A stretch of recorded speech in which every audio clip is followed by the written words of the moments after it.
Welcome back to the Armchair Attorney podcast. I'm your host, Matthew Leffler, a real-life lawyer and an adjunct law professor, coming to you live. This is a special day. Not only is it Friday, but this is the first time the one and only Freight Alley will be joining the program live all across the interweb. So thank you for tuning in. Thank you for joining us. And if you're listening to this, you're going to have a good time. I have found myself enamored with Mr. Fuller. He is one of the most dynamic and interesting people in supply chain. You probably know that. That's why it's what we call in the media business a get. Now, before I can have Craig come on, he will be here momentarily, I have to do the little advertising thing. This is all possible because of you, the listeners and viewers who tune in and watch what we put together, listen to me scream about the law and regulation or whatever else might be on my mind. But I have to thank my friends over at DAT, right there, Dial a Truck. Since 1978, DAT has been helping people discover loads all across this great country. Whether you're a broker or a motor carrier or a shipper, there's things that DAT's working on. They've been doing some pretty interesting things. You've probably seen they bought Outgo, they bought Convoy Platform, they bought Trucker Tools, all of this in order to keep the connected supply chain moving. And of course, my good friend Ryan Joyce at Genlog, setting a new standard of care for freight technology, cameras all across the supply chain, watching for that trailer or that truck. Are you sourcing capacity? Are you trying to find that missing load? Well, Ryan Joyce and his team have the data. They have the cameras. You should check that out. Now that part is all done. Listen, I had my first chance to be on the main stage at F3 with Craig Fuller, and we had a chance to dive into a whole myriad of topics. And what I love about Craig is this, we don't have to do a lot of prep. We just improvise. We see what's happening. And so you will get to meet my good friend, Craig Fuller, absolutely right now. Craig, how are you? Matt, I'm incredible to be here. I got to ask, how do I get one of those Genlogs cameras back there? Are you sure it's not on? Because I've asked Ryan specifically, does it record? And he said no. So he is a CIA agent or former CIA agent. So I don't know that I would trust that. I can get you, and I think I could put a good word in for you if you're looking for. If you know him, that would be awesome. But I'll send them a text when we're done. I'm worried though that it might film me. Are you sure it's not a device to spy? We're being spied on every single waking moment. We have devices that we never leave that are always talking to their corporate mothership. So I think we're part of the surveillance state at this point.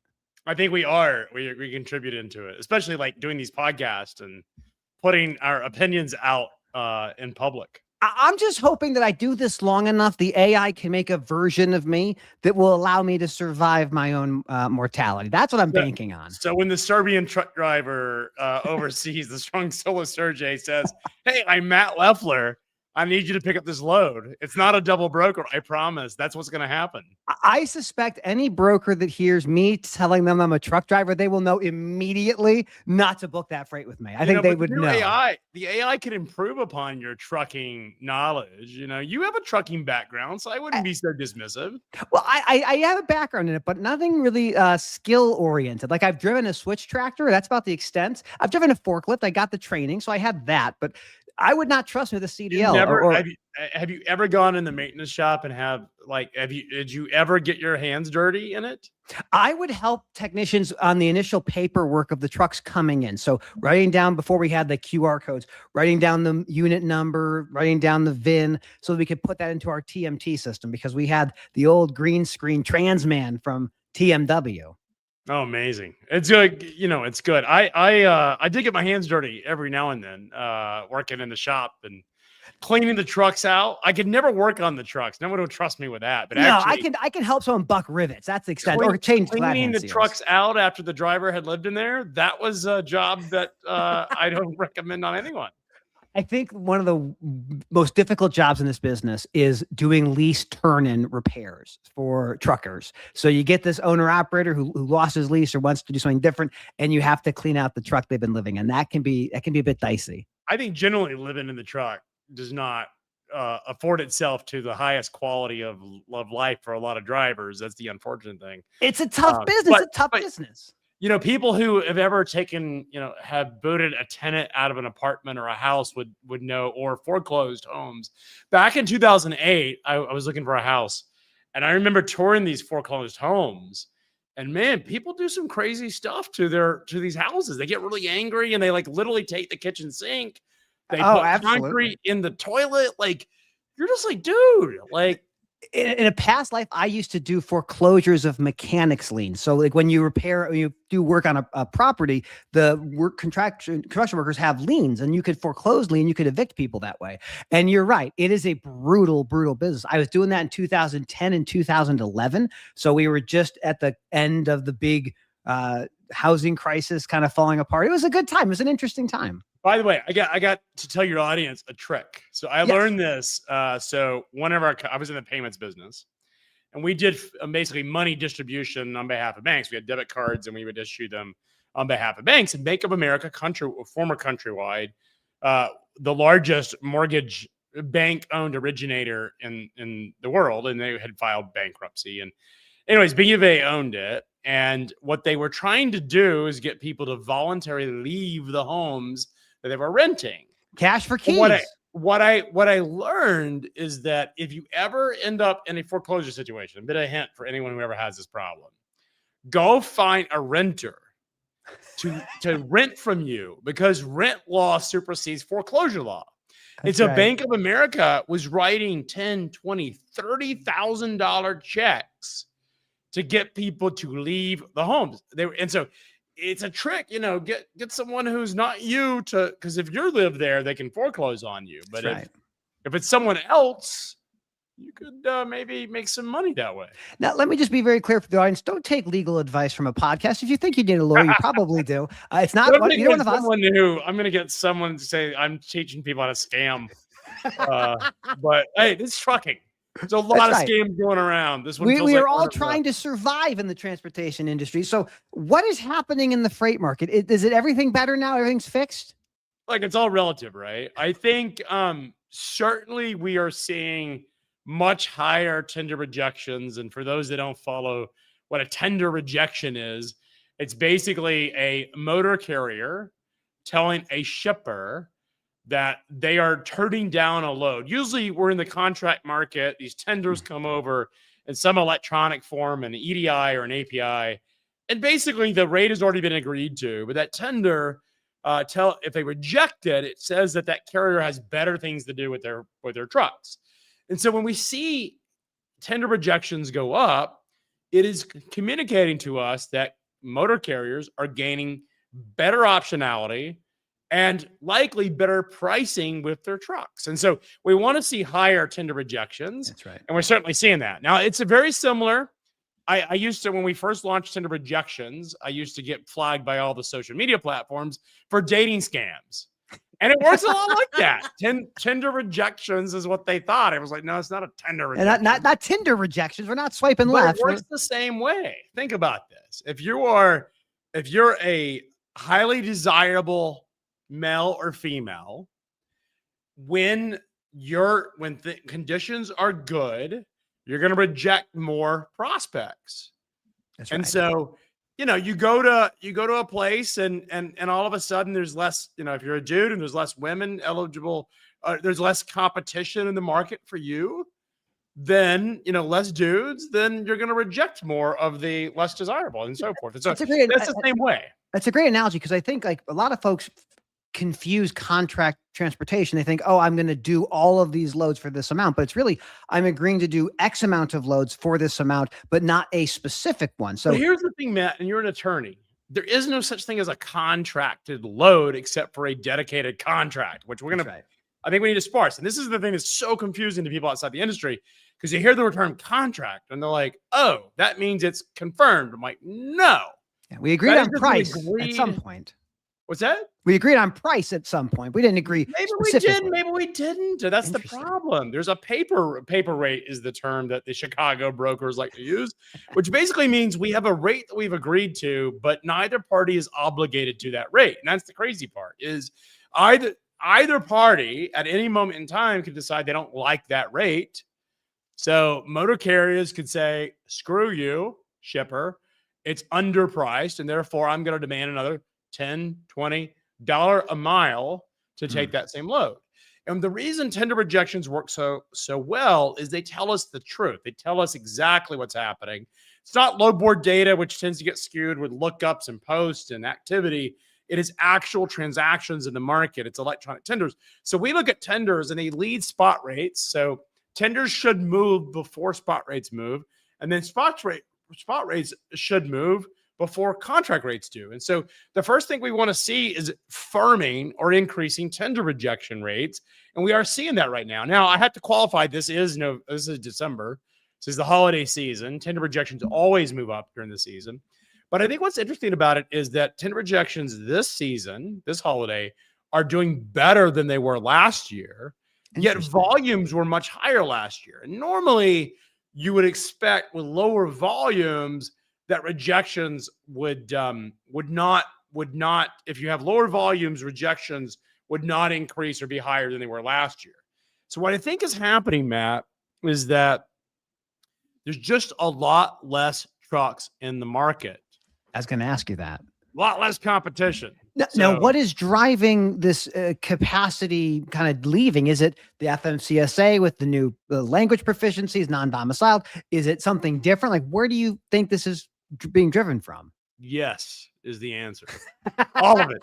All of it. So it is compliance crackdown, but it's also bankruptcies. I mean, trucking balance sheets have been obliterated over the last 3 years. I mean, most motor carriers, and I talked to a motor carrier yesterday, 400 trucks, mid-size motor carrier, depending on how you would define that. I would call that mid-size. And look, they haven't made money in 2 years. And a lot of these motor carriers, and look, you can go look at the public companies. They publish their earnings. They're required to by the SEC. And even some of the better, higher quality ones, Heartland hasn't made money. I think we're 30 months. That's crazy. They were the darling of Wall Street forever. They were, because they were consistently profitable. And I think what's happened is that two things. One is they bought a lot of companies. They bought CFI, Transport America. They bought some of these long haul operators. And that was different because they used to be very conservative in how they didn't grow through acquisition. But I think also there's something shifted in Heartland's business is that they have a policy of not taking freight from freight brokers. It's like it's a hardened policy that a lot of the old asset carriers always had. Many of them have shifted and realized that a lot of the freight is with freight brokers and kind of done that. My understanding is Heartland does not take still today freight from freight brokers. And therefore they're not getting the loads. They're not getting the freight to move their trucks. And therefore they're sort of sitting this round out. And as they're doing that, it's really, really hurt their operating profitability. I'm going to make sure to take a clip of that segment, Craig, and send it to Heartland so they can confirm or deny. You need to open up for. I mean, DAT would love to host you and have you post some capacity, Heartland. Well, it's interesting because I we both come from this industry, been in this for a minute. The brokers are still relatively new in terms of how they operate. Most people don't realize, and we're talking the 80s. I mean, it was basic. I had lunch last week with one of the first. He was a C.H. Robinson executive. His name is Mark Walker, sort of a legend. But it was 1982 when he was working for Robinson on the truck line. Robinson used to own trucks, believe it or not. They were a produce broker, or a produce company, a produce broker, hauling what they call exempt freight. So back in the regulated days, certain types of freight and agriculture goods were exempt, were not required to file with not required to file with the ICC, and could basically haul freight, and you could broker freight. But what C.H. Robinson did was they petitioned for the government to allow the use of other types of freight or brokering other types of freight. And C.H. Robinson ended up selling its truck line. I mean, it's interesting because most people who don't know a whole lot about freight or haven't been in it very long, and I think even if you go back to people who joined the industry in 2000, assume that freight brokerage has been with us since trucking was born. And it's actually 40 years old. Yeah, this is not the right way to characterize brokers, but I think of us as interlopers. They've come in, they've pulled away freight from the dedicated carriers, but they've offered so much efficiency. And I remember an article you wrote a year or so ago about the growth of brokerages and the percentage of freight that they now touch. And it's over 20%, maybe At even over least. 25. That's crazy. It could be as high as a third. I mean, Triumph told me a while ago that it's as high as 50%. I don't know if that number is correct. I think it's probably closer to a third. But, Evan Armstrong and Associates that puts out a bunch of research tracked it back to the year 2000, and it was 6%. In the year 2018, it was something like 18%.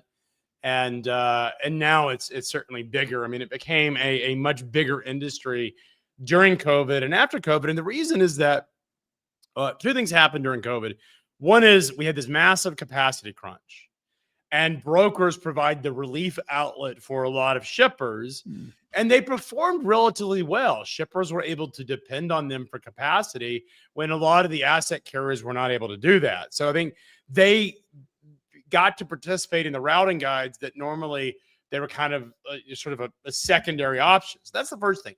The second thing that freight brokers did is the market corrected, and we had the starting of the freight recession and too much capacity, is the freight brokers decided they wanted to get share, and they didn't want to live at the fringes of freight opportunities. They wanted to be the primary opportunity. Absolutely. And shippers were very cognizant of inflation. There was a lot of pressure to reduce cost. And freight brokers, unlike an asset-based carriers are very reluctant to do two things. One is to ever lower driver pay because you'll lose your drivers. And the second thing they're always reluctant to do is to lower their rates to their shipper customers, because once they do that, the fear is they'll never get it back. Absolutely. So what they'll do is they will basically not, when rates are being lowered, they're not going to go in and offer rate concessions, at least not at first. But freight brokers were willing to do that. They're willing to play the game. And so all of a sudden, these freight brokerages started to pick off a lot of the high volume shippers, where maybe in the background before COVID, they were on the fringes. They were a last option. They were an overhaul option. They weren't in the primary place, but during COVID, they got to participate because they answered the phone and they got the freight moved. Exactly. And they were able to build relationships, but that became an irreversible Trojan. Like, they interloped and disintermediate effectively the asset carriers. And we have never seen, like, the asset carrier model is so broken right now because freight brokers play. And this is the interesting arguments that I always see on X, is that the freight brokerage industry gets a lot of heat. And look, a lot of it's deserved. Like, let's be honest. I was a freight broker. I did all the shenanigans that everybody other freight broker did. I chased rates.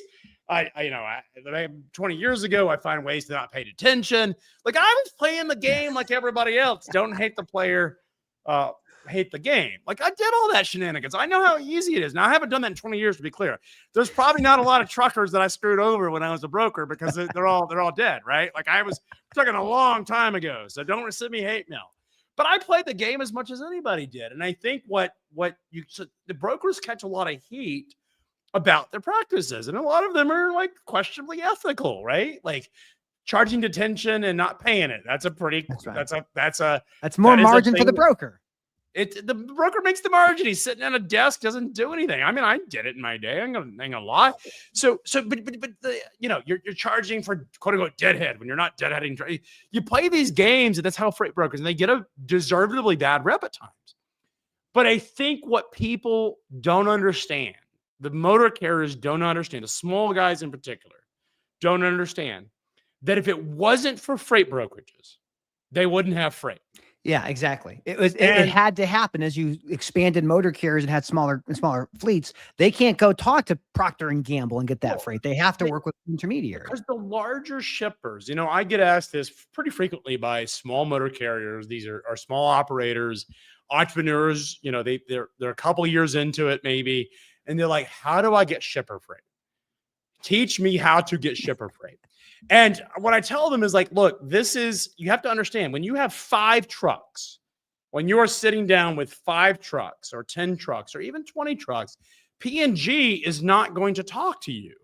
They are not interested in having hundreds of small motor carriers that they have to manage because they have small departments too. There's a finite number of resources that they have available to them in terms of, I'm talking their internal resources. Yeah. So they don't have the time to actually manage hundreds or thousands of motor carriers. Even the biggest shippers in the world, like Walmart, don't have tens of thousands of motor carriers.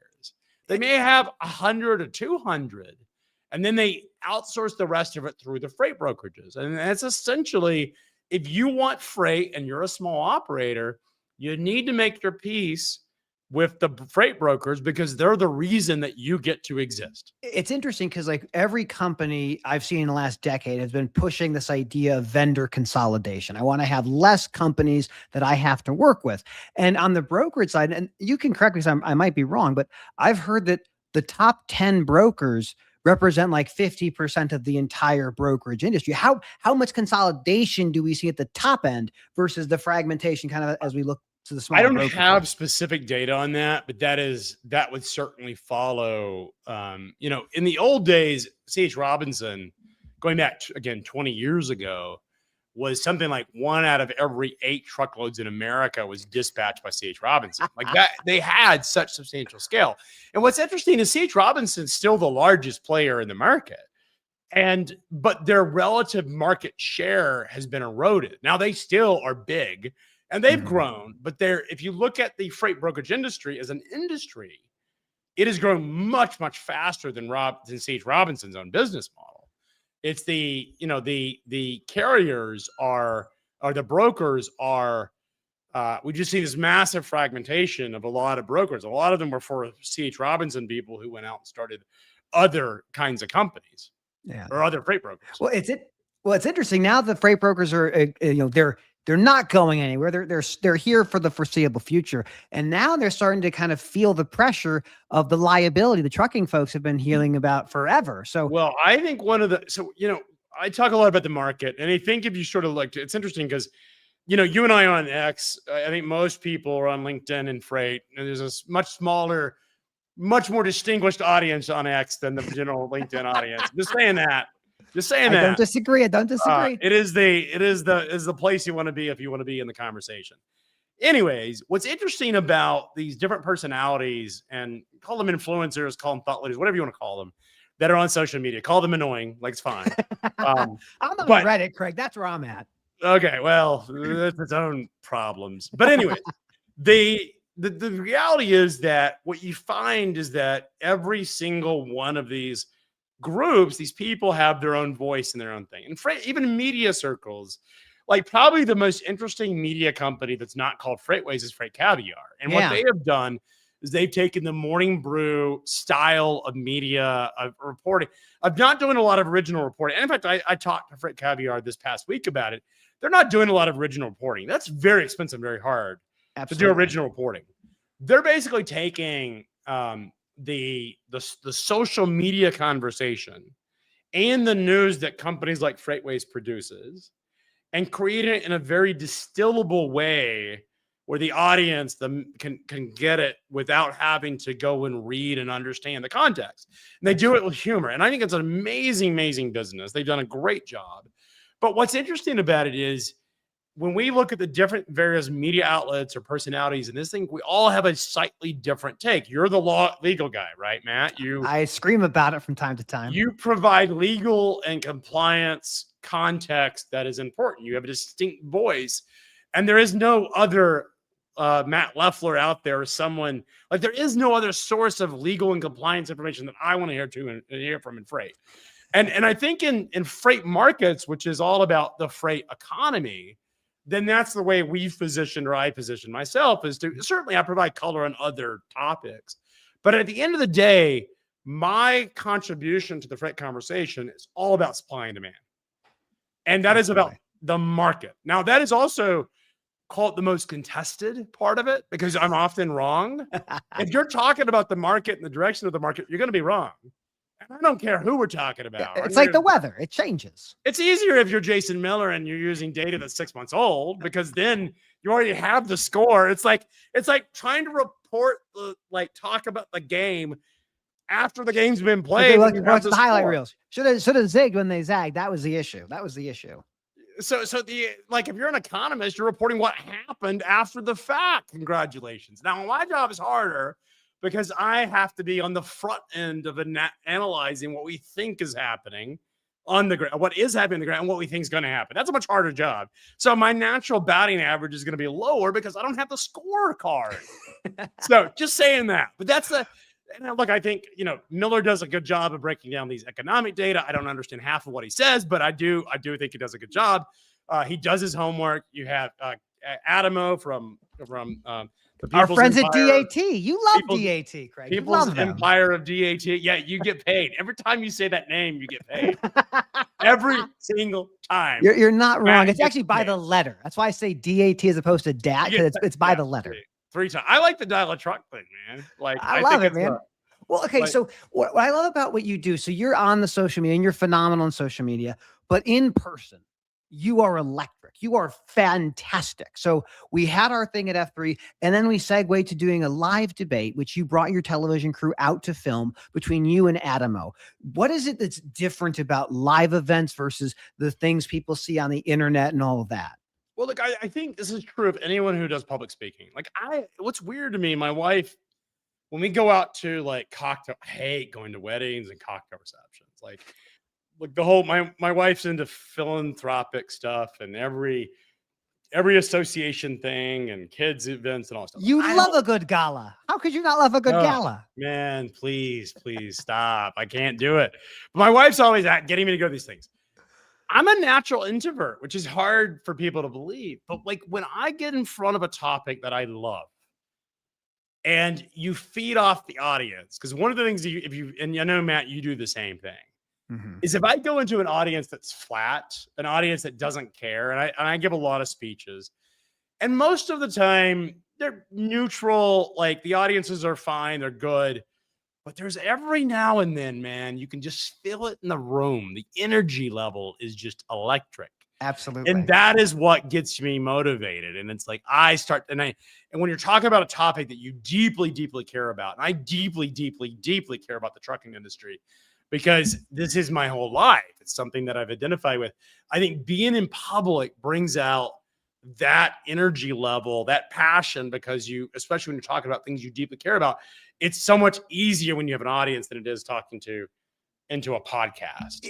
I couldn't agree with you more. I look at it and like the minute I step on stage, whether the room is hot or not, I can begin to feel the energy kind of or not. Yeah, I love walking into a room where the last speaker, everyone's on their phones and they're in their little world. And I'm like, I'm going to put on a show. We're going to have a show.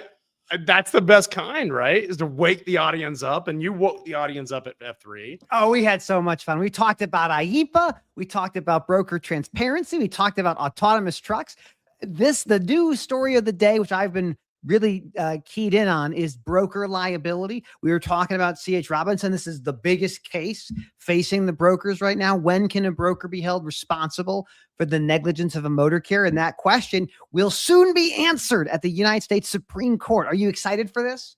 I would say that this is the most important thing to happen in the trucking industry in terms of a decision and an impact than in many years. Let me tell you why it's so important. Because if you think about how freight brokers operate, they simply are trying to find the lowest cost provider. That's how they make their money. No judgment. Again, I played the game. I played it well. I was good at it. But the goal is to find the lowest cost operator. So long as you can service the freight, you find the lowest cost operator. That's the game. That's the way you play it. Those are the rules on the field. And you're not supposed to. You're an attorney, so I know you know this, and your audience, people that care about listening to an attorney talk about freight probably know this as well, is that oftentimes freight brokers, in the very first day of orientation, they tell you what to ask. You want plausible deniability. That's right. You want to be able to tell an investigator, or in a deposition, heaven forbid that you get to one. Yeah. I knew nothing about that carrier's qualifications. I knew that they had compliance. I knew that they had insurance, But I didn't realize that driver had a 2-day training program. I didn't realize that driver had failed his CDL test 15 different times. I didn't realize that driver. And so they want to not know. I didn't realize that driver was out of hours. Yeah. I don't have the ELD. I'm not sure. How did I know? And the last thing you want to know, I remember at US Express, this gets beat into you in this orientation and in these fleet training programs. But we were told verbatim that if a driver ever said, I'm out of hours, I don't feel well, I'm tired, any of those words, under no terms were we ever supposed to ask him to move the truck. Exactly. They were basically safe words where the moment a driver said, I don't feel well, I'm tired, I'm out of hours, your job as a dispatcher, a driver manager, or whatever role, the moment you had knowledge of that, especially if it was in writing, but certainly even people record these things. Yeah. If you had knowledge of it, your job was to go find another driver or find a different appointment time for that truck. That's right. And that was beat into you because the last thing you want to happen, and there's been case law after case law after case law of motor carrier dispatchers. And I remember this was years ago. I don't even know the case, but I know that you may know the case, decades ago, where a dispatcher encouraged a trucker to drive tired, and the driver ends up killing a family. And in the investigation, the dispatcher was charged as an accessory to whatever, that's incredible.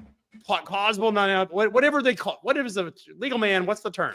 Well, usually going to be liable. You're going to be considered negligent. If it's a criminal thing, then you might be a co-conspirator. But if you are a broker and you actively encourage a motor carrier to do something unsafe, you can be on the hook as basically an agent liability kind of aspect. So brokers, asset motor carrier dispatchers, driver managers don't ever ask those questions. Like, you don't ask the questions, but the driver volunteers that you're like, man, I'm kind of absolutely stuck, right? Absolutely. Because you're told, like, you do not want to go to jail. And this was like beat into me. This was 20 years ago. And it's got exponentially harder. I mean, this is in the 90s, man. It's got exponentially larger because now these law firms are seeking. You can go. I lived in Texas, and this dude called the Texas Hammer. I hammered the big truckers, is what he says on TV. Millions of dollars. I want the Texas Hammer to represent me if I end up in a trucking accident. It's crazy because you've outlined this perfectly. The big motor carriers, US Express included, they're always dealing with litigation. There's always something going on, whether you're talking about workers' compensation with an injured employee, or you're talking about damaged freight, or you're talking about an accident. And the liability in the old days, a couple $1 million, still a lot of money. But what we're seeing these days is these tens of millions or even hundreds of millions of dollars. Now, I don't know that I'm supposed to say this, but my dad volunteered it, so I'm gonna say it on stage. There was a court case. This was been maybe 10 years ago, and it was a US Express truck. I think it was Total, actually, was the motor carrier. This was 10 years ago. There were 5 nurses that got killed by one of US Express's, I think it was Total Transportation's truck. Ends up in an accident, and they go into this. So this mock jury thing. Mm-hmm. Like these big court cases, what they'll do, they do this in criminal, they do it in civil. In these big court cases, they will run a trial, and it's the defense that's running it. And the prosecutors do this as well. Yeah, so plaintiff attorneys absolutely do mock trials. They do more than the defense people do typically. Okay, so these mock trials are set up to basically give your counsel, the one representing you, a chance to refine their pitch and understand the consequences. Well, they did this over either 1 or 2 mock trials. And the jury, the award was hundreds of millions of dollars. Yeah. It was punitive. And US Express had an insurance policy to $100 million. And anything out of over 100, you had to pay out of pocket. Yeah. And so when they realized that, they settled it for $98 million. I don't know why they didn't settle for 100, but they settled it for $98 million. But the truth in that is that when you look at those levels, like tragic accidents, 5 girls died. The attorney on the other side was able to show or at least demonstrate that the driver was negligent in some capacity. And And that's the problem. When you have a big motor carrier, Werner's gotten into a big lawsuit. Yeah. Wabash Trailer got into one of the largest lawsuits in history for a That was trailer a crazy case. they manufactured 20 some odd years ago. That's right. 2004. And the accident happened in 2019. The driver was drunk, heading the trailer, sitting on the side of the road. Like this stuff is crazy. So anyways, the big motor carriers and the big companies in the space don't want to have anything that can ever be used against them in the court of law, because you are guilty until proven innocent when it comes into a civil case. It's just the way it works. Absolutely. Especially if you have the billboard on the side of your trailer. I mean, that is what they see. You got money, you'll be fine. The Texas hammer is going to hammer the shit out of you. That's just the way it works. So here's the problem. Let's talk about why this is important. Because freight brokers are also in this environment taught to do the same thing that they teach you, except ask no questions and tell no lies. And so when you go into orientation at C.H. Robinson or at Freight Broker X, some of the stuff that they teach you in the first couple of days is do not ask questions, because the moment you have knowledge, you are now putting us at risk and subject to potential liability. Because if the driver volunteers the fact that he's out of hours, he's tired, he's sick, or he doesn't have proper training to haul this load, he can't haul it through the mountains because he's never gone and hauled freight through the mountains. Wyoming, today there was a report of, I think, 60 trailers, truckload trailers that were overturned through high winds in Wyoming. Oh, wow. That time of year. Yeah. And so if you're a truck driver that comes out of one of these CDL mills out of Illinois and you've never driven in the mountains, much less driven a truck, and you end up in Wyoming with high winds, you may not be able to read the sign and you may not know. And if you were a freight broker that knew that that driver did not have the qualifications or the knowledge to drive across Wyoming, you could be in trouble. Well, and it kind of goes back to some other stuff we talked about previously, because a motor carrier, small, like 3 or 4 truck fleet, they're probably running the minimum insurance, $750,000. And if they have an accident, they're bankrupt, they're toast the minute that they even have the accident. So the plaintiff's attorneys are looking increasingly at the intermediaries. They're looking at the CHs, the TQs, or the Echoes. Because they have all the money. Absolutely. And I mean, Matt, you know this. You're an attorney. When you end up getting sued, if you've been in business long enough, you're going to get sued. What the attorney's job on the other end is to find every possible party that they can bring into the lawsuit. Absolutely. That they can justify to a judge that that party had something to do with this tort, right? Am I wrong? Right. You're going to go after the driver, the motor carrier, the broker, the leasing company, maybe try the shipper. Like, you'll go after every single entity. And what you're hoping for is that you get enough of those firms to say, even if they're not liable, even if there's not a shred of evidence, like even if it went to court, the problem is, like, if you're suing a shipper, that shipper says, hey, it's going to cost us $500,000 to even get into the courtroom with even to depositions and prove it. To get a judge to say that we're not liable, we're going to spend hundreds of thousands of dollars. Let's sell this thing for $50,000. That's right. And that's what ends up happening. And the thing right now is that freight brokers are where all the money's at in this industry. They make at least 40% margin, according to the things I've seen on the internet. Yeah, well, you don't read everything you see on the internet, especially not X. That's right. That's right. People make up a lot of stuff.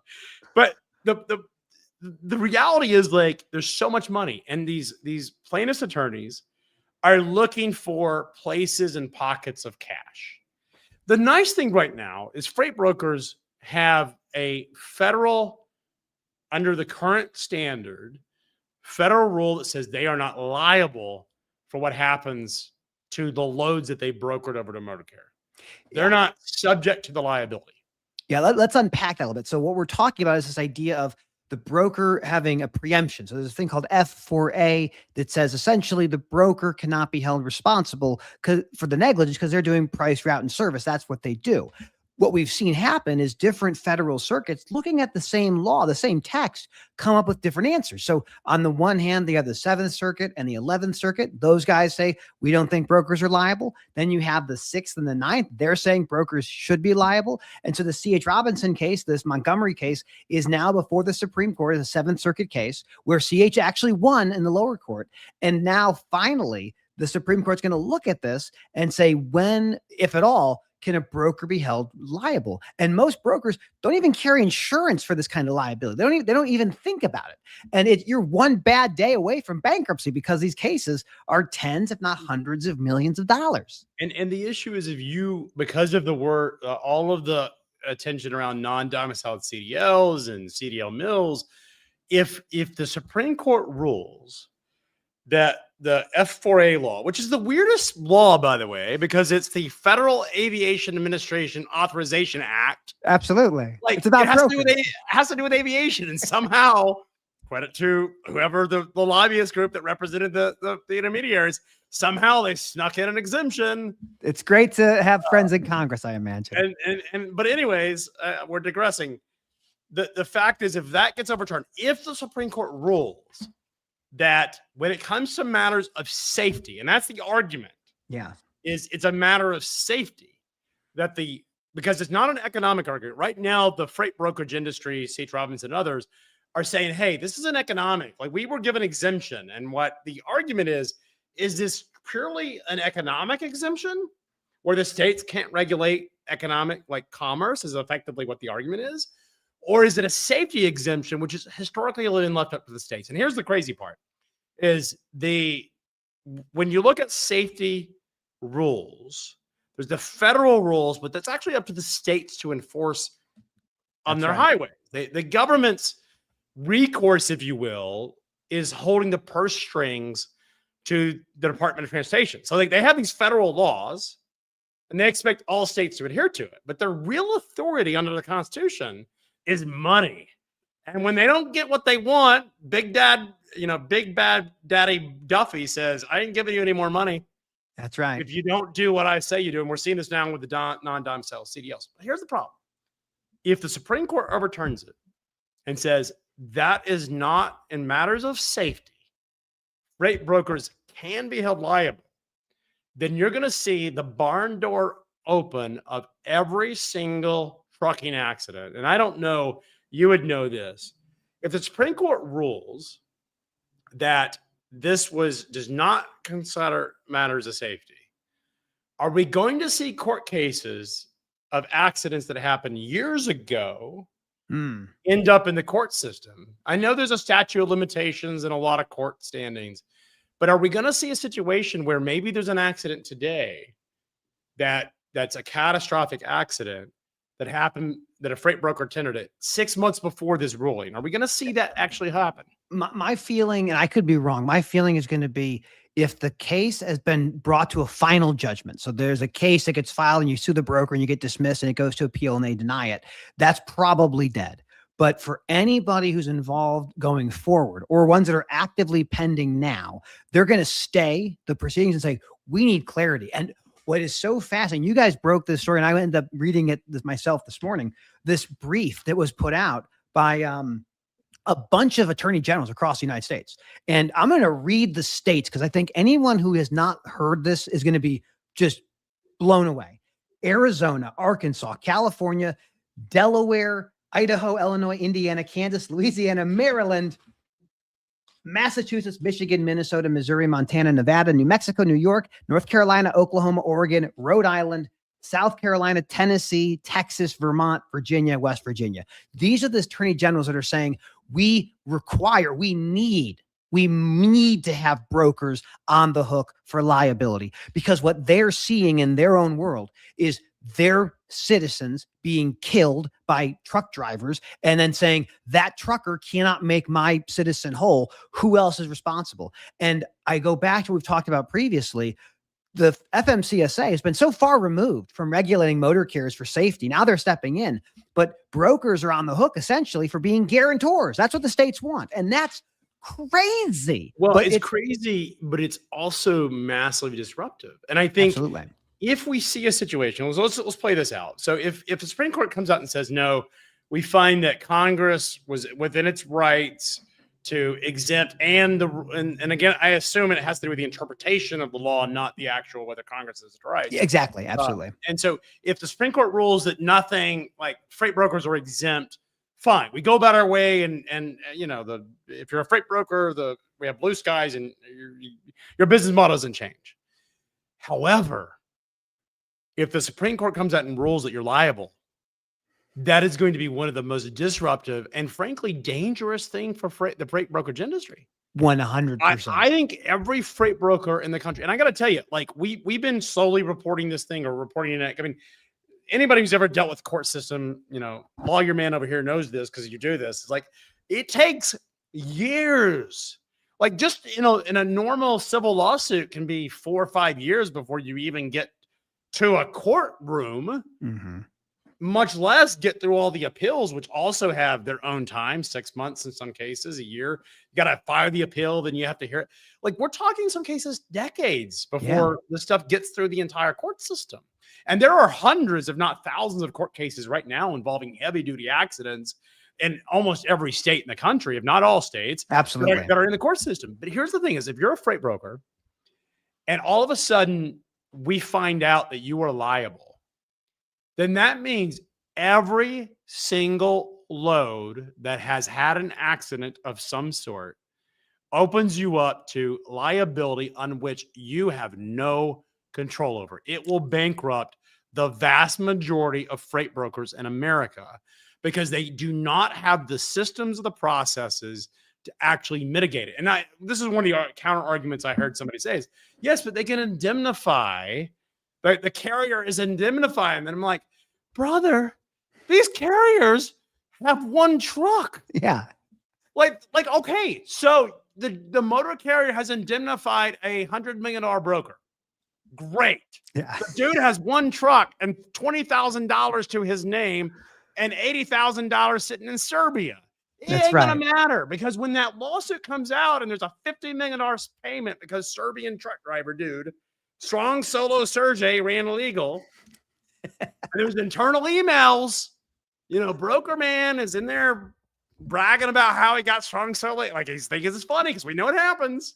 That's right. They're all talking shit about how they got this driver to take the load and they can't believe he did it. That stuff becomes discoverable. And now we have a massive economic problem for freight brokers because they're going to have to price in the risk, which they can't do. And they have to buy a new product because if they're not having any type of liability insurance because they never historically thought they needed it, now you have to have it. And here's the problem with liability insurance is if it becomes retroactive, if under the Supreme Court, and this is something I think we all need to understand is if the Supreme Court says, hey, you as a broker man are now liable, then that means if you've had an accident, the way insurance works is you get a new policy. Insurance company's not going to pay for the stuff that happened in the past. Yeah, you're going to have to deal with that. They're going to pay for it going forward. That's right. And so the problem that you end up with as it relates to freight brokerage is that if there's this liability problem, then the way I see it is only the largest freight brokers have the infrastructure to do anything about it. Exactly. I mean, I will say this, having gone through a lot of visited a lot of freight floors, and I know C.H. Robinson is being sued, but the larger brokers, for the most part, they're not clean, they're not perfect. They understand this liability was inevitable. They understand that at some point this could overturn it. So they spend a lot of energy on compliance and safety and knowledge. Not perfect, but it's the rest of the market, the freight bros that are not, Freight Bro went out and started his brokerage doing $100 million, buying the what's the car? G-Wagon or whatever. G-Wagon, thank you. That guy is screwed because he doesn't have insurance. I think it's going to be, you're exactly right. I think it's going to be a really interesting thing. That's why I feel in my heart, I think the Seventh Circuit gets upheld. I think SCOTUS goes the route of supporting the brokerage industry more generally. But to your point, if they go the opposite direction, they listen to these 30 some odd state attorney generals and say, we're going to leave the door open for this negligence. What ends up being the case is every single truck accident, you will sue that broker. And even if you went out and proactively bought yourself $5 million of a policy and maybe another 10 million of umbrella, one case and you're done. One case. Done. I mean, I don't think people realize the kinds of lawsuits that these asset-based carriers pay. I mean, like $98 million is what U.S. Express paid. Like like Warner paid, what was the case that in Texas? It was That initially was about $100 million. And as they appealed it, the rates of interest continued to increase, and it became closer to like 150 million. Now they ultimately won at the Texas Supreme Court, but they were on the hook for a massive amount. They had $10 million of self-insurance, and then they had an umbrella policy for everything above that. But only a couple of companies on this planet can take a hit of $100 million a year. I mean, there was a case years ago that happened in the state of Georgia. Daimler, it was a Freightliner lawsuit. The brakes failed. The driver lost like a foot. Like they didn't die, but something happened where there was an accident and the driver lost his foot. Wow. $50 million. Not a fatality, a foot. And I'm not dismissing the poor person that lost their foot. I'm not making fun of the fact they don't have a foot. That would suck. Yeah. And you feel bad. But is it worth, I mean, I don't know. I might cut off my foot for $50 million. But like, I'd be open to that. If someone's offering about is like the amount of money that these asset motor carriers have to pay out in both insurance and in lawsuits. And what we're seeing right now is the largest asset carriers are basically buying insurance that now go up to $300 million because of it. That's right. And so this is the problem: is a lot of freight brokers do not actually know how to play in a world where there is actual liability. Well, I'm with you, because I think it's even more fascinating that you see brokers increasingly build up drop trailer fleets. So you have these big brokerages that are leasing trailers, maintaining trailers, and not realizing, maybe not immediately, the risk that they're creating for themselves. And for the lawyers out there, plaintiff attorneys make one third of that $100 million goes to the lawyer. So I'm in the long line of work. I should be going after the truckers as opposed to helping tell them the story. Too much, Matt. You might end up on the side of the road in one of these accidents. That's right. Like, too much. You can't do that. I need a billboard. You want to know why you have a Genlogs camera behind you? Let's just be honest. Ryan works for the CIA. He was a CIA operative, which means he's inevitably dirty somehow. Like, he's involved in all this shit. Like, I love Ryan. He's a good guy, but I don't disagree. I think I'm being monitored. I think I am. I think it's the I don't know who's monitoring. I know if I had it, it would be the ATA. They would be monitoring what I have to say. Actually, they don't have to monitor what I say. I say what I want to say anyways. Well, the nice thing is, I think, as we're watching the Secretary of Transportation get out in front of these bigger issues about liability and compliance and driver qualification, there seems to be an appetite to make things better. Because the ultimate story of this lawsuit with Montgomery and C.H. Robinson is they're trying to find a way to hold brokers responsible for what the FMCSA should be doing, which is qualifying motor carriers and keeping good data on motor carriers. And if that is the trajectory, I feel good, but I don't know necessarily I feel great yet. Maybe we'll see in a couple of months what happens in Montgomery. I think the FMCSA, the DOT specifically, is doing the right things. I think Duffy is focusing on these issues. I mean, we've talked about this, is the abysmal safety record that exists in trucking, the deterioration in the safety quality that exists in trucking. And I'll say this, is every broker is aware of the risk when it comes to theft and cargo theft. Absolutely. They are not aware of the safety crisis that is so pervasive right now. And security is a less of an issue compared to safety. Safety is a much more important issue. You think you got problems with security, wait until you can get sued because some driver ends up in an accident. That should keep you up at night. And I think every freight broker in the country, like, I'm not going to, like, I if this ruling comes down against the freight brokerage industry, this is bad for my business. It's bad for a lot of businesses in freight tech. It's bad for Genlog's business. It's bad for DAT's business. It's bad for highway. Like, you can list anyone who sells services into freight brokerages, because a lot of our customers are going to contract. We're not going to have as many logos to sell to. It might be a benefit for lawyers, though. So there's always a silver lining. So why is it the lawyers get to win here, Matt? We're supposed to let the lawyers, bad guys win. Is that what it is? The lawyers always win. It just depends on when the winning is described. They always do, which is got to make you sick. If you've ever been in any kind of legal action, you're like, I'm gonna win. I'm right. The facts are on my side. It doesn't matter. You're still writing checks to your freaking attorneys. Absolutely. Well, okay, we're getting close on our hour for this And then one more conversation. thing, Matt, about Yes. this is even if somehow you get into a court system and you're able to prove that you're not negligent, you're still spending likely $1 million+ because that's what a typical trucking To lawsuit defend costs. yourself. Sure. For a large motor carrier, you're talking a 7-figure legal bill. And there are not a lot of freight brokers that can pay a multitude of 7-figure legal bills and not have that significantly impact their viability. Well, I think that the part of the growth of the freight brokerage industry specifically was they were able to aggregate capacity at a much lower cost than the big asset-based carriers. And that was the value for a shipper. They have another intermediary between them and potential liability. That's why they don't have a ton of private fleets, though some still do. But if you open the broker up, that cost gets passed on to the customers ultimately. And it means that, I think to your point earlier, it means consolidation with the big players. The big will get bigger, small go away. My read on this is that the asset-based motor carriers will win. That my read on it is that they have compliance rules, they have systems, they already do this, they know who the drivers are, they know the qualifications.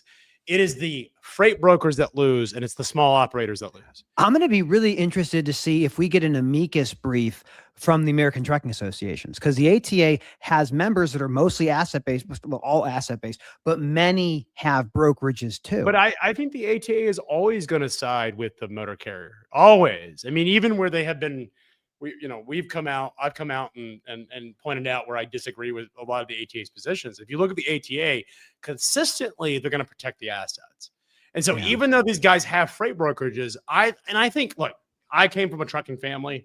I got diesel in my blood. That's right. And I think ultimately, if you ask even the ones that have large logistics operations, if you ask them about whether they care about the truck or the brokerage business, even if the brokerage business is $1 billion brokerage business and they're making money hand over fist, every single person that has diesel in their blood, and that's a trucker, is going to side with the truck.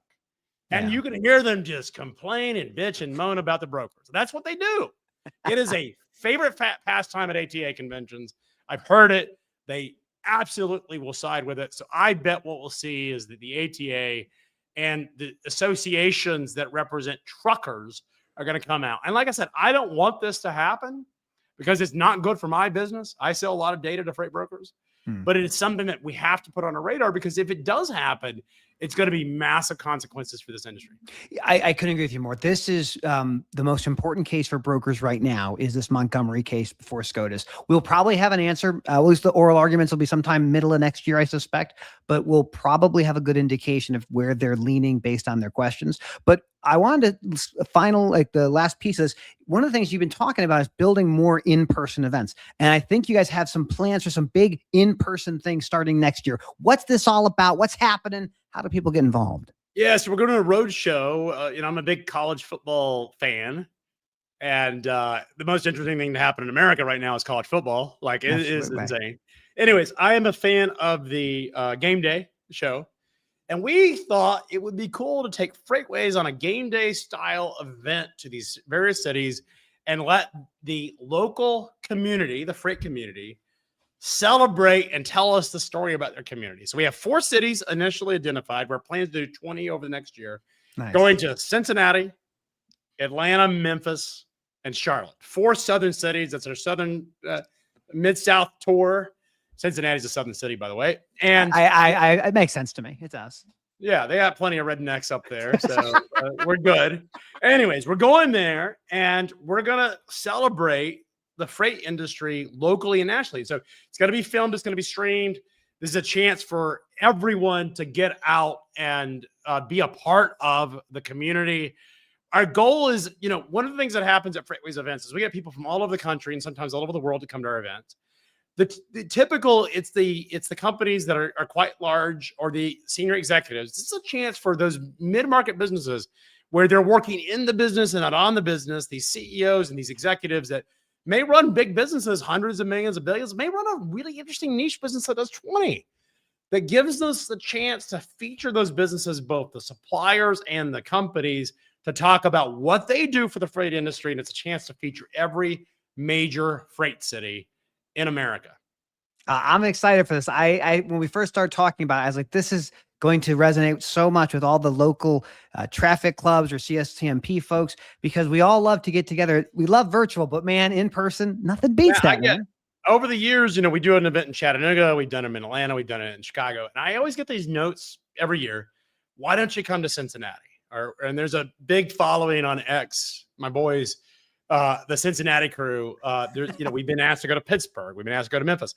This is our chance to take that on the road and really bring out our goal is to get a couple hundred people per city that are involved in freight, and really not just the senior leadership, but folks that are maybe in the early parts of their career or middle management that don't have time to come to an event.